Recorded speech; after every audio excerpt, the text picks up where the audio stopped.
podcast is part of the Sports Social Podcast Network. No question about that. It's supported by you, our listeners, through patreon.com/NQAT pod, where you can get access to our weekly ad-free bonus episode talking about football around the Premier League and Europe.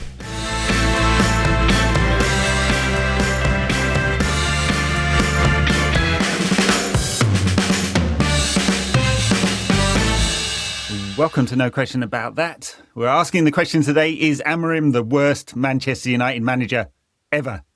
I'm Ed with Wayne Barton, the man to give us the historical context, Omar Barada's favourite author. You've been widely referenced today, I'd say, Omar, quoting Football Talk by Matt Busby, your tome. I think it's a tome. It's like 500 pages. I think that's a tome. Yeah. So we're going to answer that question. We'll look into some historical Manchester United managers, both modern and almost ancient, and try and put some of this in context. So, Ruben Amorim, hired on, the 1st of November, started on the 11th of November, 2024, sacked on the 5th of January, 63 games, 24 wins, 18 draws, 21 losses, a 38.1% win rate, to put it in context. Which is quite a lot lower than other managers of recent times. So, to answer the question, is he the worst Manchester United manager ever? It's a good question. I knew it would come up, particularly in the context of him saying it was the worst Manchester United team of all time. As he did against Brighton last season, right? Yeah, so early into his reign, which gives you an indication of what he thought he was inheriting as well. But I think he was taking some of the slack himself at the time. And we discussed it on the podcast. Like, it was such a big statement to make.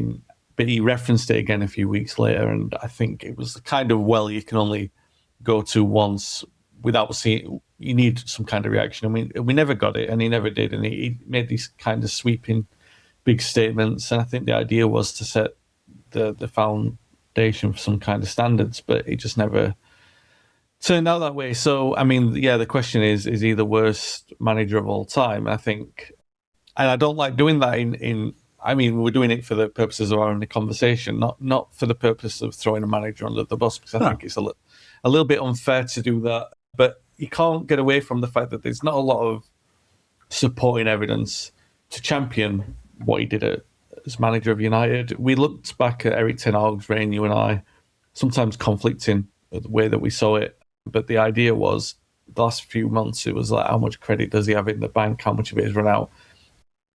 And it's a phrase that we've revisited a few times with Amorim. And the truth is, he had none. And the credit that he got was on individual results and performances, and they were very few, far between. So, and really, all we've got is the evidence of 2 or 3 games in that entire time. One of those results was against Lyon, and I would say that was the antithesis of what he was trying to do. I mentioned it on the last podcast that I was on when I was referencing the different managers and their high points post Sir Alex. And if you can say that is contrary to their philosophy, then that's a worrying start to begin with. Right. I mean, it's an amazing night, amazing result, just utter chaos and those little details that you can almost throw away. Same with the Liverpool result as well, really. A win at Anfield, obviously amazing, but done through launching the ball long and defending resolutely. A specific thing. There's just almost nothing in his 63 games that you can point to as a complete performance, which is shocking, really, because, even Ralph probably had some complete performances in there. I'm struggling to remember one. Actually, maybe he didn't. But and also, just to round off the point, not to really hammer the nail in the coffin for Amorim here, but the City win was achieved with 2 late goals. It wasn't. Yeah. But the one thing I would say about Amorim, and I did bang this drum repeatedly throughout, is that he did set up his team to win in football matches. Even if we were playing with 5 in defence, even if we had to play with 6 sometimes, I don't think that part of it was by design. I think he always tried to put our style of play on the opponent. So I will give him his credit for that. I just don't think it was the most pragmatic of offensive ways. And there's not a lot of positive evidence. So I went back in the annals of United history, because I think the easy answer for this question is is he the worst post-war manager? And I think the answer is yes. I think if you look at Dave Sexton and Frank O'Farrell, or any post-Ferguson manager, even David Moyes, I think that they were, and maybe this might be too much credit given to Moyes, considering that he was inheriting a better side. I just think that there were higher moments in all of those, better moments of quality, even if, like under Moyes, they were against what the manager was trying to do. There were still higher moments of quality in there because of the players that he inherited. And we've just not seen any of that. None at all. Moyes had a 52% win rate, but as you said, he inherited the champions and was a bit of a rabbit in the headlights. But maybe that was some of our framing of Moyes is also to do with his personality. You know, he didn't have the personality the charisma, the riz to impose himself on the club. He felt like a deer in the headlights very, very early. Amorim didn't, right? He had this big, stubborn personality. He was charming. He walked into the club. He had this BDE. He was just like, I'm the man. And then the results were the absolute counter to that. And he doubled down on it when it was all going badly. And that feels like a character flaw to me, that he couldn't look inside and go, hey, things are going badly wrong here. I should change something, until it was too late, basically, until he was told. Yeah, I see where you're coming from with that, but I think a lot of that is perception, because the way that a manager's portrayed, because if you look at the actual content of the statements and the way that they were delivered, Moyes is, like, you're quite right, the rabbit in the headlights stuff. I think he said something like, we'll try and make it difficult for Newcastle to beat us. Yeah, we aspire to be like Manchester City after they'd just beaten us 3-0 or something like that. And they're not that much different to, you know, we're the worst United team of all time, and the way that True. But you know, it's just the way that he was more charismatic in the way that he came across. And United were at a lower ebb, so it was kind of like at that moment we were ready to accept the difficult truths, and we actually wanted it. We wanted a manager to speak the way that he did early on. It was just like there was no actual substance that came from that. But so I went back further, because I thought post-Ferguson, everyone's got their own opinion on. We've all lived it, we've all seen it, and I wanted to go way, way back pre-war to provide the numbers, because everyone can look at them on Wikipedia and they can look at Amorim, 38.1%, and the other ones around him, some a little bit lower, a little bit higher. So you've got Jack Robson, 29.5%. When was Jack Robson? 1940, he's like just before the First World War and just after the war. John Chapman, 38.9%. He succeeded Robson. Clarence Hilditch, 30%, which I'll get onto in a moment because it seems quite low. His is quite low. And Herbert Bamlett, 31.15%. My take on this is that Amorim, I'll say it ahead of time, Amorim, I'm sorry to say, I think he's the worst. This is taking everything into consideration. So you're going to have to write a book on this now. Now you've started it, you're going to have to go down this train of, like, you know, who's the worst? No, it's not your style. It's not your style, I know, but but I mean, in this lens, this is the way that we've got to discuss it, and it is difficult because, I mean, one of the big things I've talked about in recent years is this, and we haven't had a lot of it to talk about with United, but I think more to do with the Messi and Ronaldo conversation, is that we frame greatness in such a different kind of way these days. Is that first is first and second can be so good, but the way that people portray it is miles away from it, and they denigrate it so quickly, and they're quick to rubbish it and everything like that. And I think that if you do that, you do a massive disservice to the competition at the first. They're great for a reason. They've got to be great because the competition's great. Conversely, if they're rubbish, they're in rubbish company, and we've got to sort of, you know, by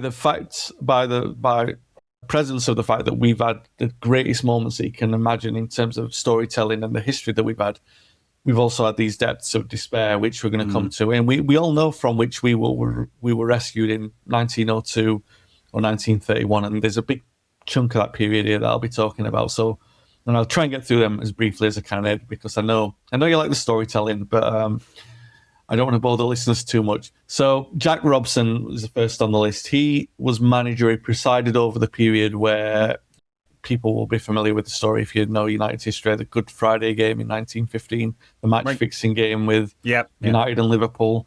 Well, he was the first person to be named manager of Manchester United. He was the first, before that there were secretaries. He was hired as the first man to be given that role as manager. This was right after Ernest Magnell had left to go back to Manchester City.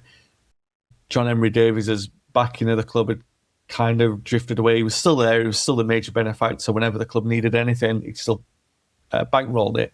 But he pulled back in a way that the golden era that had brought all those great players like Billy Meredith and then finance to move to Old Trafford, all of that was on the back burner now, and United had to sort of make do with what they've got. And that was Robson's role. He was in there as a parsimonious. He was very spendthrift, and that was why he was brought in for. Now, this was just before the war. The war came, robbed all these players of their careers, the majority of it. And after the war, he had this philosophy of players before points, which was find good young talent. Right. This is even way before. This is 10 years before the academy even. So he brought in a lot of good young players, and it was successful. You know, he brought in players like Joe Spence, who at the time went on to be the club's record appearance holder. Yeah. Clarence Silditch, who I'll come on to in a minute. And Robson was popular. He was doing a decent job, but he had to step down due to ill health. In fact, he loved United so much that he had an house on Warwick Road. He died 2 months after he had to step down. So when fans went to pay their respects, they were walking past his house to pay their respects. That's how much he was connected to United. So he was succeeded by a guy called John Chapman. Originally, the idea was that Robson would be assistant manager, but quickly it became clear that he wouldn't be able to. He wasn't well enough to take those duties. Chapman had a similar prudent background at Airdrie, and he was the first one to really come down with superstition. He decided that United were going to play in a new strip that was just like Airdrie's, which was United. Again, people who know United's history will know that they played the 1909 final in a white shirt with a red chevron. Yeah. Well, they changed to that kit full time. It was Airdrie's colours, and they changed to that. Yeah. But Chapman had a terrible start. I knew this was the kit at that time because I'd seen it. I didn't know the story behind it exactly. The fact there was Airdrie colours. Yeah. Yeah. Well, they weren't lucky, by the way. He lost 18 matches from his first 27, so I think we've had it rough. Can you imagine if social media was around in those days? The Manchester Evening News with its hot take 3 days after the game or whatever it was. Yeah. Well, they would have loved the story that ended with Chapman's reign, really. So he sort of kept United plodding along. They weren't great or anything like that, but they were plodding along. But he lost his job due to suspension.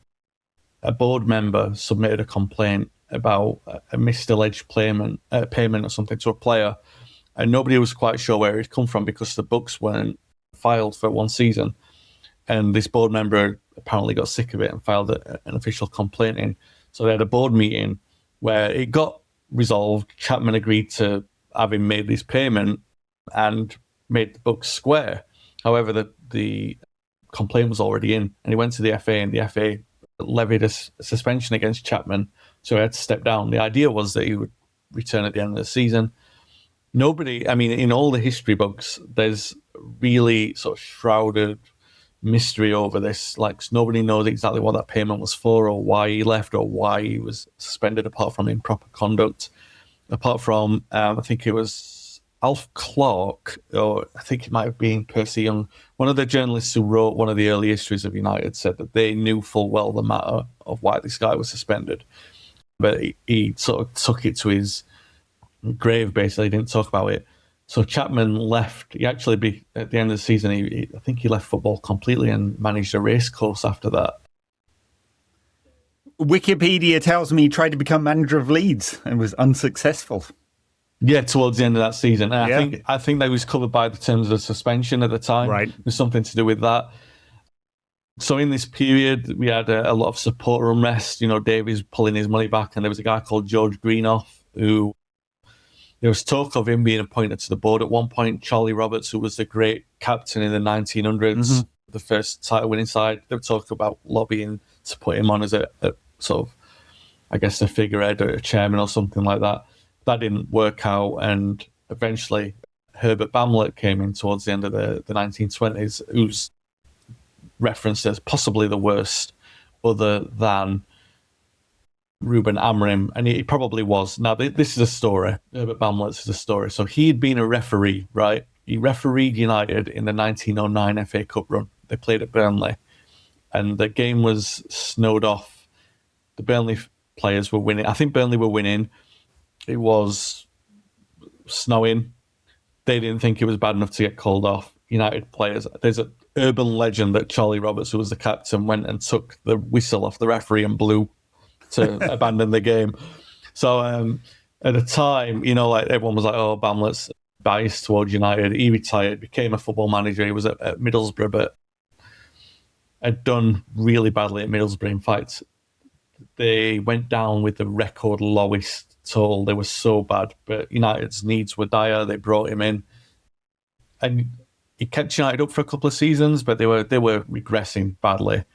He was reverting to superstitions as well. I think they changed the colours back at this point, but he was doing things like taking his daughter's doll into the dressing room and stuff, like classic tales of the day. And they were working; these little things were working, but towards the end of the season where he lost his job, basically what had happened is his contract was up for renewal, and the club knew that they were going down, and they didn't renew the contract. So he wasn't sacked. He left. He sort of like his disparting speech to the players before he left. We played Sunderland. He said, like, "Look, whatever you do, I know I'm going, but please beat my record with Middlesbrough. Please don't let me have that record."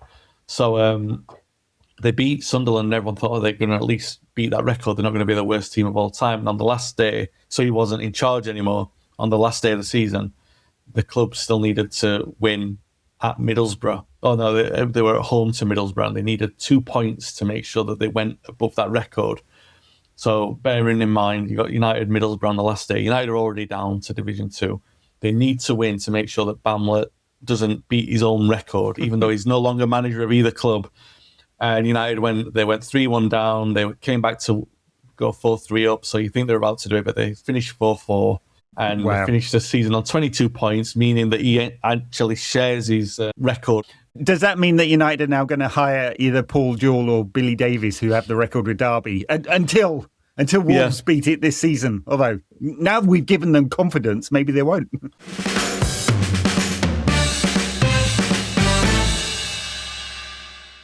Maybe, but I mean, those are the ones where you look at. That's the context of the worst ever managers in United history, and the reason why I'm then looking at Amorim, which you're saying is 7% higher, his win percentage is 7% higher than Bamlett's. Is this was a period like Bamlett oversaw a period where the club were going bankrupt again. Yeah, James Gibson came in, Davies had pulled back all of his money, and there was so much turmoil going on.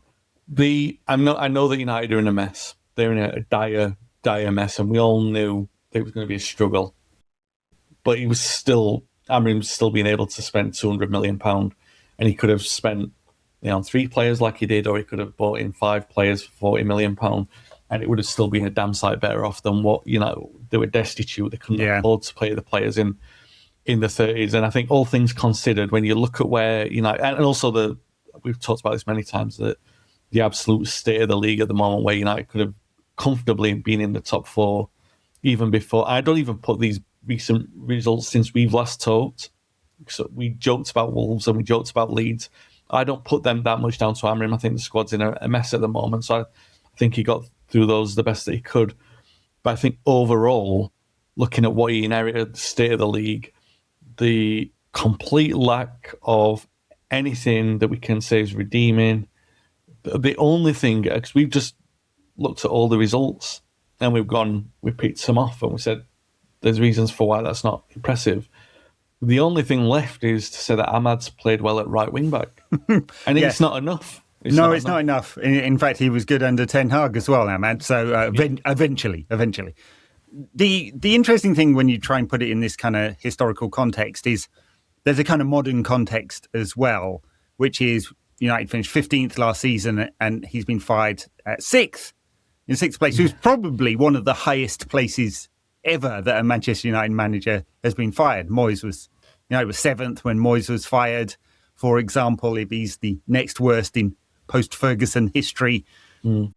But that kind of context I always thought was a little bit false, right? Why were United 15th? Because we couldn't string any wins together at all at the back end of last season. It was just unbelievably, shockingly bad. Maybe in the wash of the next few weeks, we'll work out why that happened. Was everyone really on board with United losing just so many games last season? So the very, very low point in the end of last season was of Rúben and the club's own making. And we've improved from there. And United are on for a 60-point season, which last season I think would have got you 8th. And when Ten Hag finished 8th, it was 60 points, right? So, and that gives you context of either, I'm never quite sure. I know you've said a few times on the pod, the standard of the league isn't great. It's either that or it's hyper competitive because, the clubs are all doing pretty well in European competition, if that's the benchmark. But it's just very, very competitive. A lot of flawed teams with about the same kind of quality between 4th and 10th. United are currently 4 points off 14th and a couple of points off the Champions League spaces. And so that gives you some kind of context. You could kind of make an argument to go, well, it's getting better, isn't it?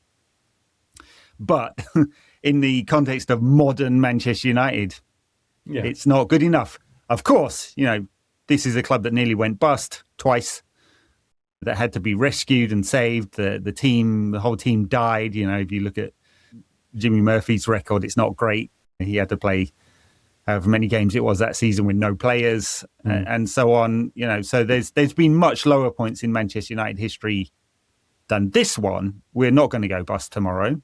We do have £1 billion worth of debt, but hey, what's £1 billion between friends? And they will find a manager who wants to be Manchester United manager, and it will be a good manager, we hope. Yeah. Or at least they could attract big names, right? Because, you saw this summer, Mbuma and Cunha could have gone anywhere, really. And they decided they wanted to come to Manchester United because the cachet is still there. The history, the name, the profile, all of the things that make modern Manchester United and make managers and players want to be part of this thing and attracts fans from all over the world, Likelihood is, Wayne, that people from 200 countries will listen to this pod right now. Yeah. Amazingly. I don't know why. Nutters. Also, people from 200 countries will send me some abuse. So swings and roundabouts and all of that. But it's stunning, really, I think, if you think of, all of that context and the gift that Rúben was given. Yes, there are problems in the squad. Yes, it's unbalanced. Yes, it was built for 3 or 4 different managers and the strategy from the top is not always clear. But I think in time, he will personally look back and go, why did I burn all my bridges? Yeah. Could I have made different decisions that would have got me over this difficult period and given me just a bit more time? And I always wonder about that. Did they all agree together that they would just burn last season?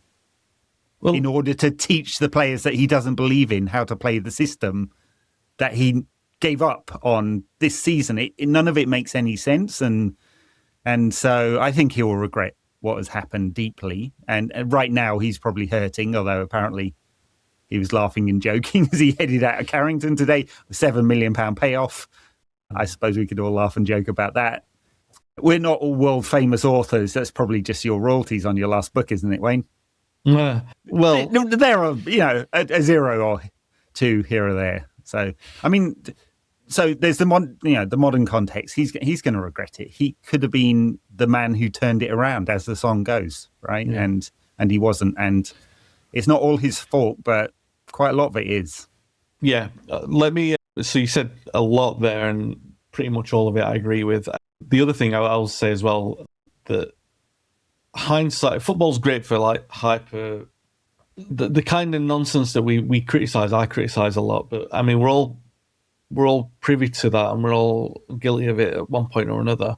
One thing I don't think I gave as much credit to as you, maybe because we won a little bit, and I wanted to see a little bit more green shoots.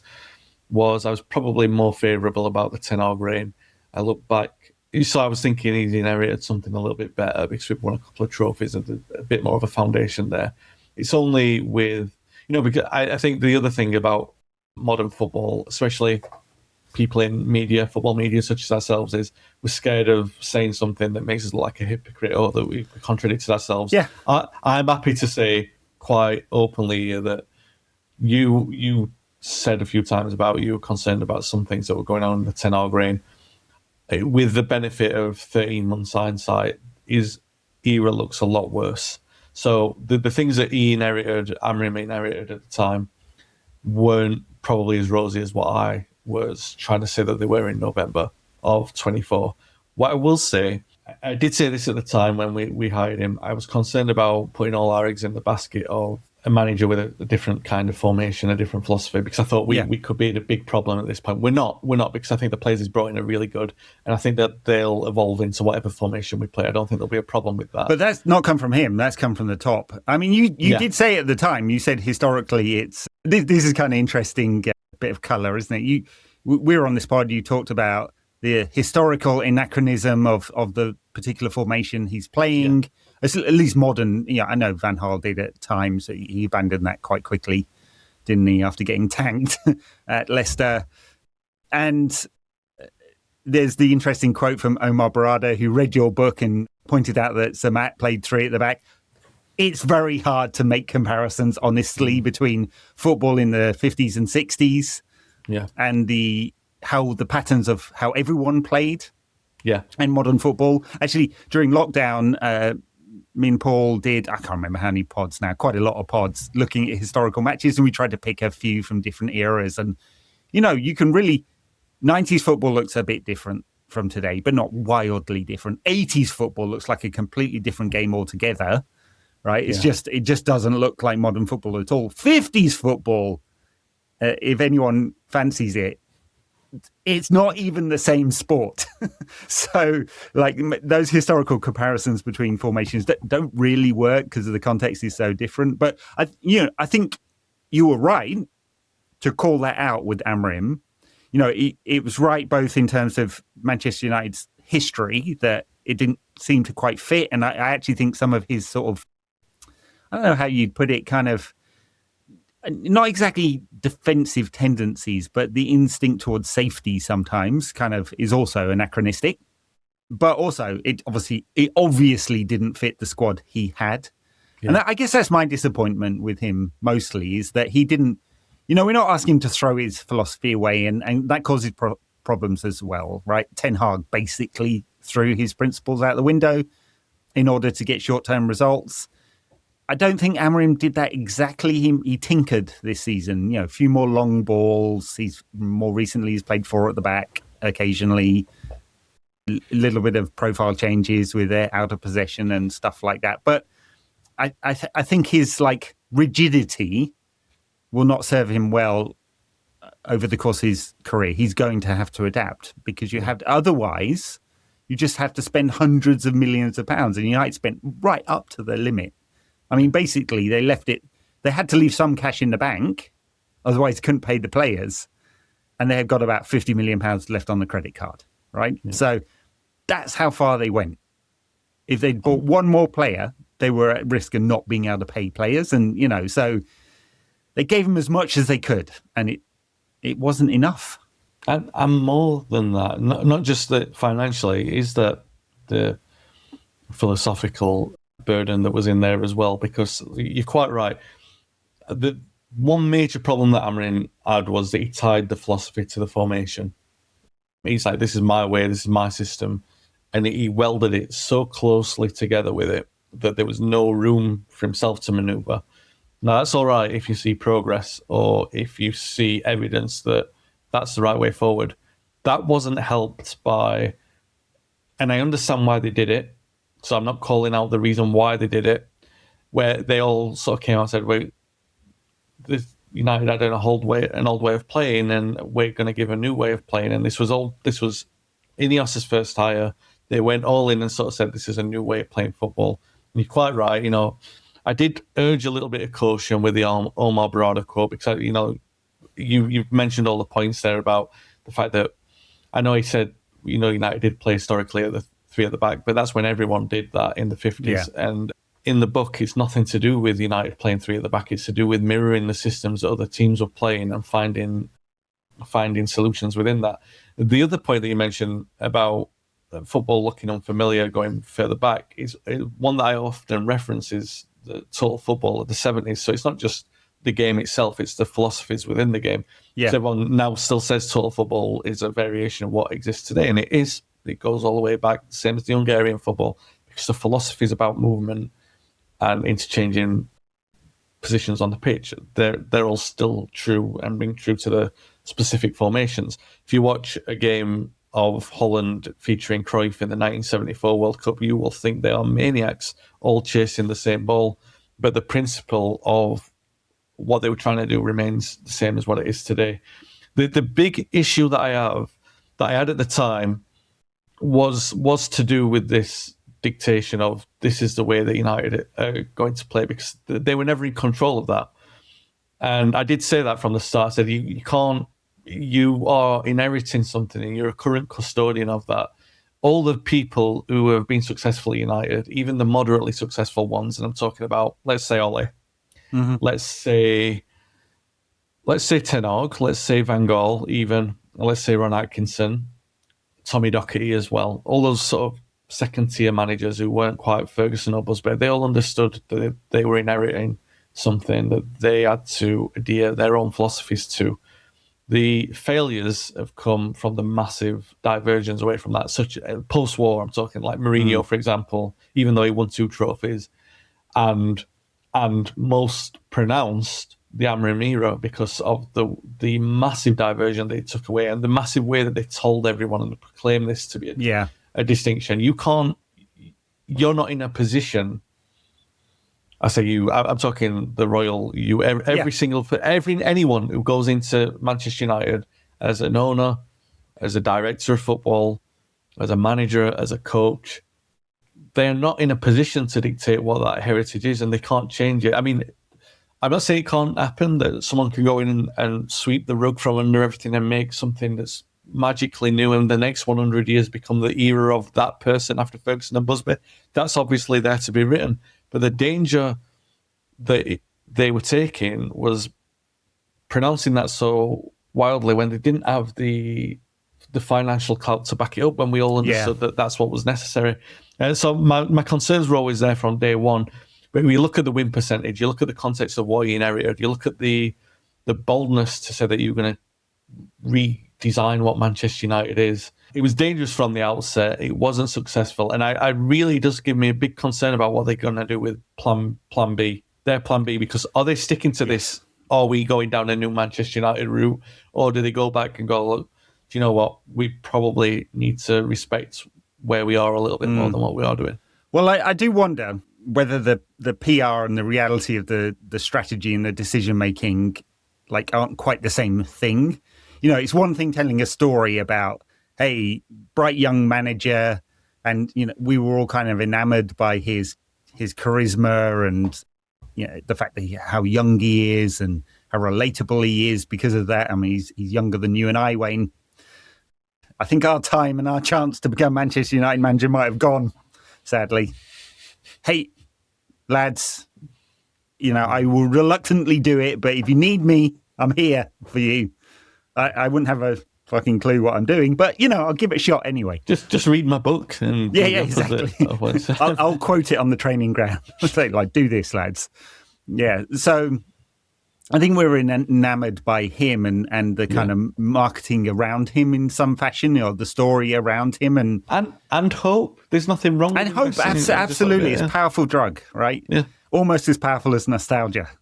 And in Manchester United's case, we have a lot of that one. Yeah.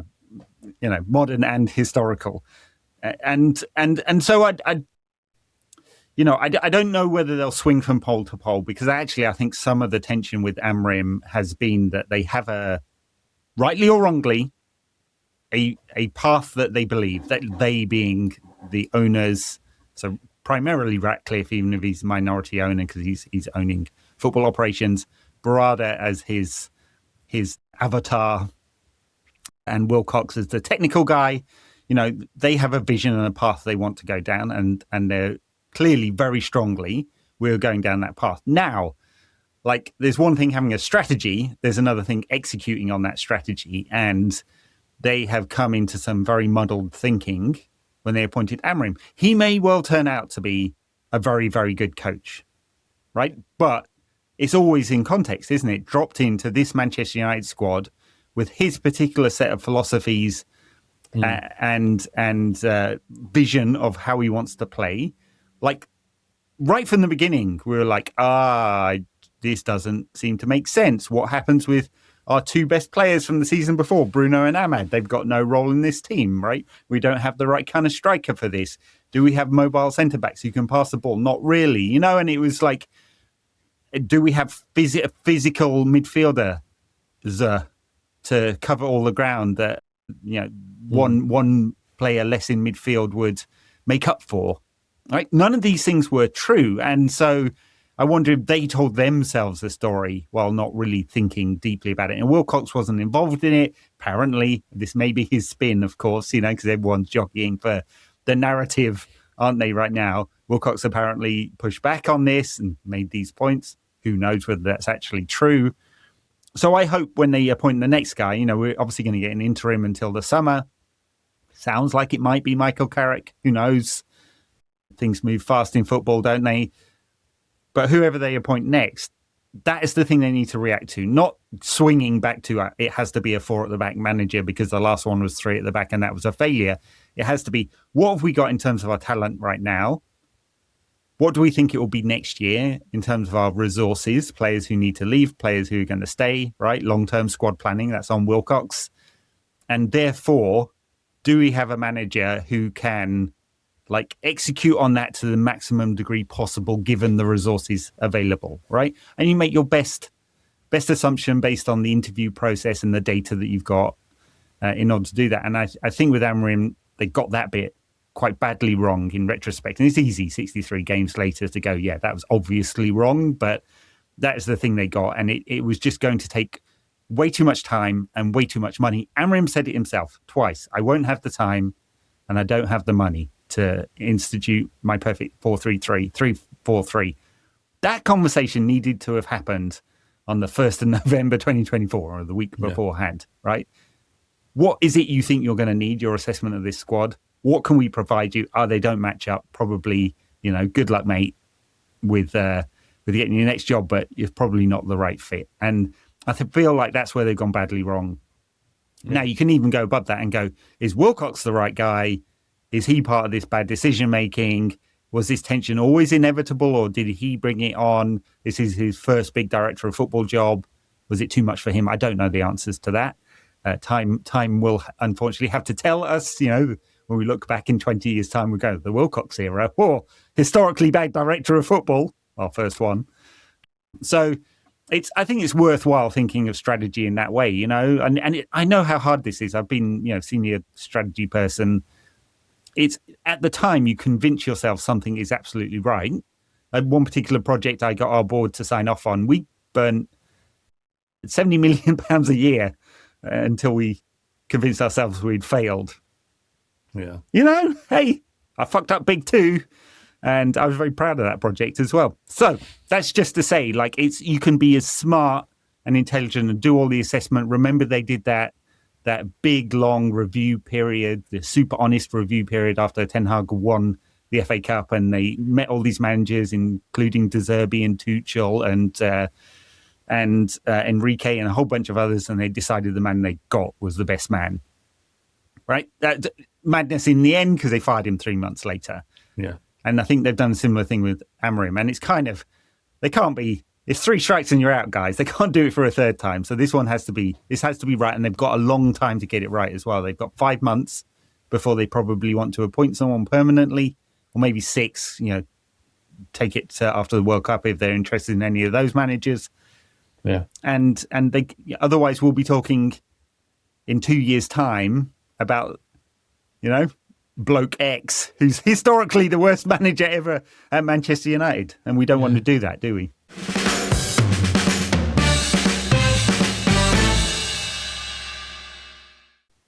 All jokes aside, we can talk about the book and that was forecasting, 3 at the back won't work and everything like that. Got some good sales out of this. Have you checked your numbers on Amazon? But I wanted to be proved wrong because I'm a supporter of the club, and I want the evidence to be there to go like, all right, so if I write an updated version of it, this is where the diversion goes, and this is what proved me wrong, and these are the new philosophies and cornerstones that we've got of those philosophies, and the people who came in knew what they were doing. And I think managerial quality is a funny thing, because there's never any guarantee. There isn't any greater guarantee, like you said, at the level above those people who are making those decisions. And I think that's the concern for me now, as I said earlier, is that whoever comes in is manager X. And the idea would be, the pessimist or cynic in me goes, it's Fletcher or Carrick, and they'll do better than what's expected from this point. So maybe even Champions League football, because it is a bad league. So maybe they do that. They'll get hired on a permanent basis because there's no cost to bear in that. And then we're down the same road as what we are. But wasn't the lesson, or wasn't the message that we were being told when they came in Ineos and Ratcliffe, were that things were going to be done any differently? Everything's going to be different. And to one extent, the message was different. And like I said, I've got nothing against that, because it has to be. But we sacked Jose Mourinho in December, and the cynic behind you said, caretakers come in because we're in a bad financial position and we don't have any money to spend in January, so that's a good time to make a change. Solskjaer was sacked in November, and the cynic behind you went, well, we've just come out of COVID and we don't have any money to spend, so it's a good time to put a caretaker in until the end of the season because we don't have any money to spend. And then Erik ten Hag was sacked, and the idea was, well, we don't have any money to spend because we've got all that money blown on Casemiro and Anthony, and we need someone to get through to the end of the season. And so you go, all right, well, we won't be in that position again then, because that's what they've said, and we're in exactly the same position.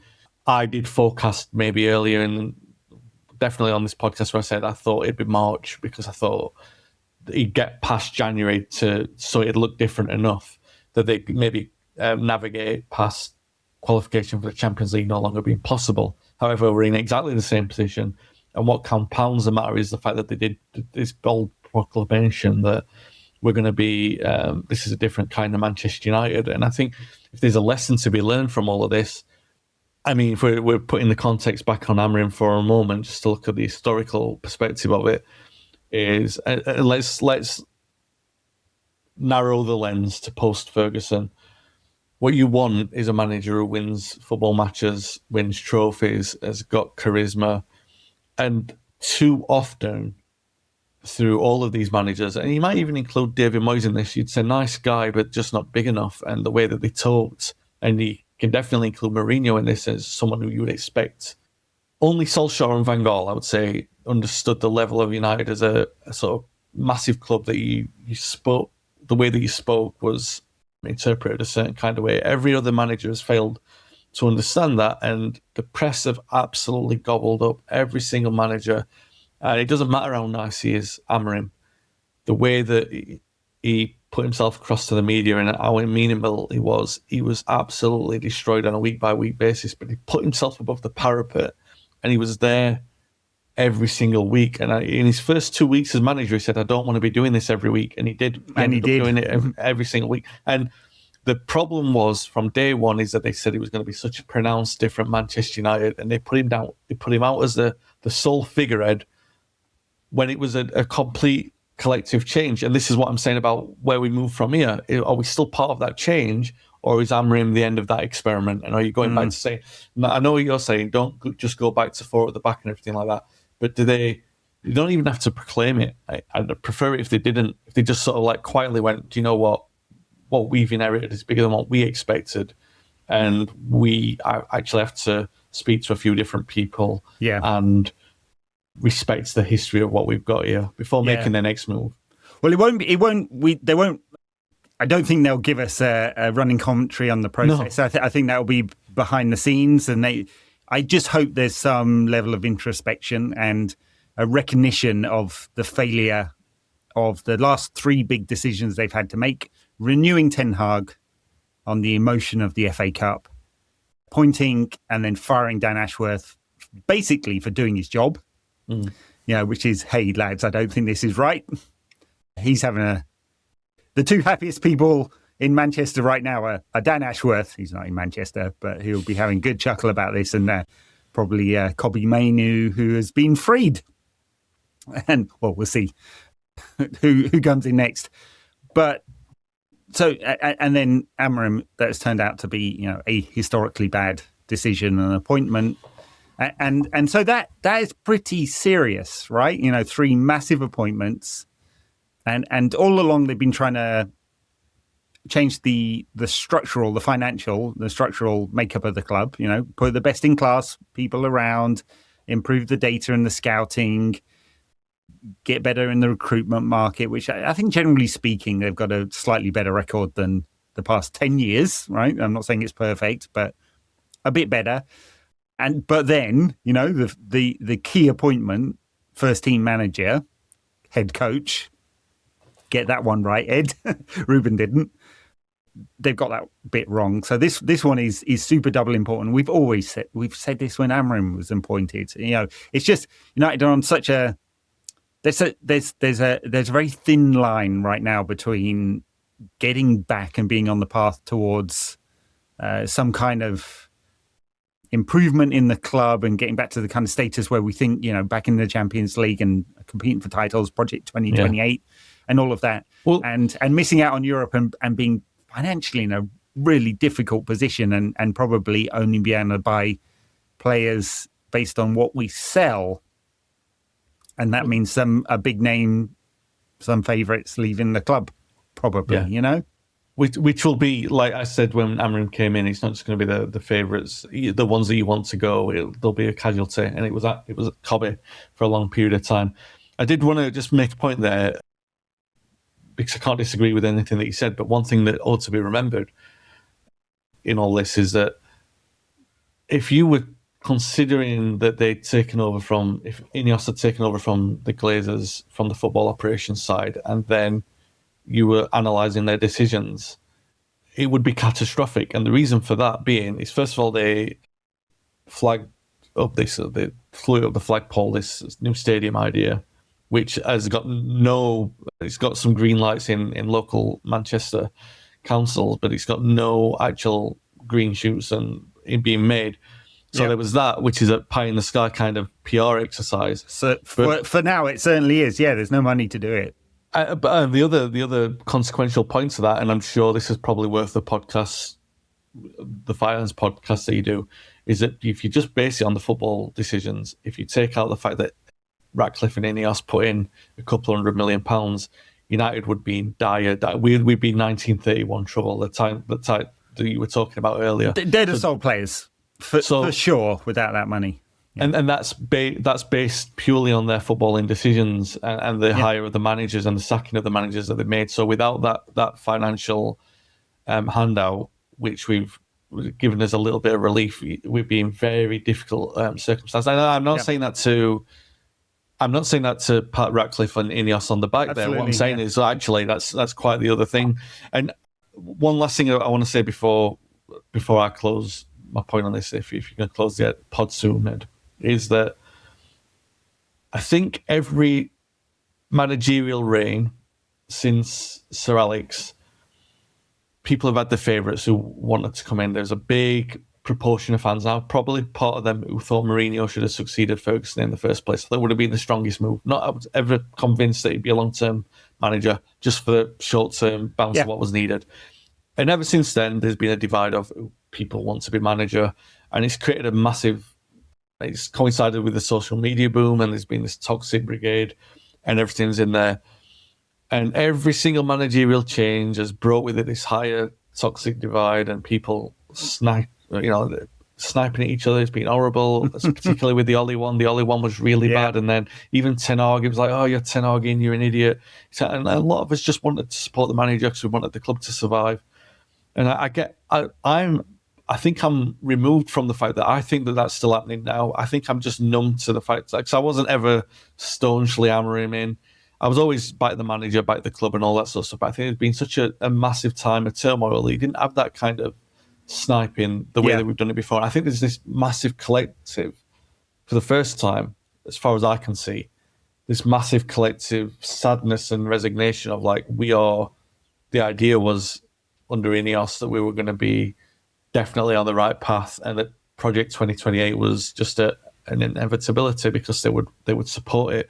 But this idea now that we've seen that they're fallible and they can make the wrong results, and the wrong results can make the wrong decisions, and those can lead to the decisions and results that have us where we are and we're further away or as far away as we've ever been. Yeah, I think it's a sadly. big collective side. Yeah, and I just wanted to say, like, you know, everyone's going to be feeling that now. So, like, let's not, this match going support won't turn on each other, I don't think, but the time for unity now, like, I don't think that there's nobody has their own favourites. Let's be honest, there's no obvious candidate that jumps out there and say, you've got to hire this man. So there shouldn't be any obvious division. Do you know what I mean? This is terrible. These are. We were talking in May after the Europa League defeat about how catastrophic that defeat was, and this is how catastrophic it is. Yeah. So you can draw a line between the two things for sure, right? Because if we'd won that final on a single goal, right, on razor thin margins, if we'd just taken a chance or been a bit more proactive, Amorim would have had his 2 or 3 extra players. And things may have looked different, or maybe not. Who knows? You know. Well, Jack Robson and Herb Bamlett, they're looking down on us, going, maybe I'm not the worst, lads, or something like that. Yeah, we'll have a lot more analysis on the pod, and Wayne will be doing both his Substack and his podcast. Are you doing all Paul Parker this week? I did one today. That was very good on today. I will be doing something on Substack to summarise my thoughts on. I shall try and do it as well. The funny thing is, I was writing a piece last night as I was going to bed, and suspecting that he'd be fired in the morning. That I, obviously I'm a few hours difference to Manchester. Suspecting I'd wake up in the middle of the night with an awful lot of WhatsApps, and I tried to put a longish post on Substack and not Substack, Twitter, like putting some context to my thoughts, and of course, it being the social media age, they're like, how dare you back the board? How dare you back the manager?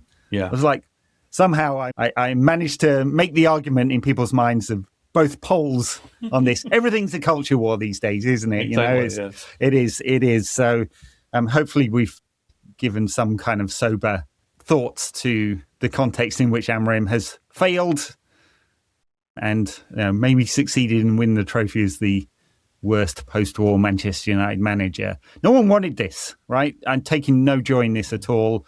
I think you could frame my personal view of Amorim. I had a long time when I was like, I like the guy, but there's no evidence. And then I think I slowly became a skeptic. I'd probably frame myself like that rather than a strongly Amorim in or Amorim out. And after all, like, we're just commentators, we're fans. We just happen to have a mic and a piece of software, and we can publish it. We have no say in this, and it doesn't really matter what we think or say at all. All right. Other than you, Wayne, because you write big, important books that the CEO of Manchester United references. Blame me, guys. Blame me.